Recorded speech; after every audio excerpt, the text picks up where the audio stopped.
a család, aminek az alapja a család. A család adja meg az alapértékeket, nem az iskola, a család. A család adja meg azokat az alapértékeket, amit az iskola majd tovább tud fejleszteni.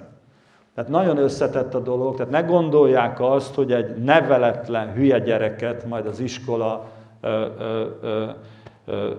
atomfizikussá fog képezni. Értik? Tehát ott a családba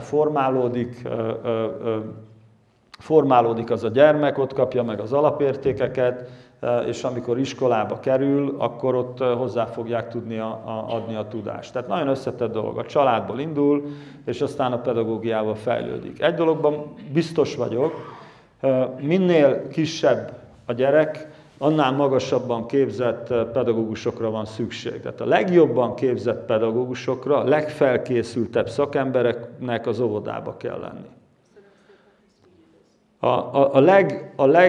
A legmagasabb szintű tudással rendelkező pedagógusoknak az általános iskolába kell lenni. Egy egyetemi tanár lehet hülye.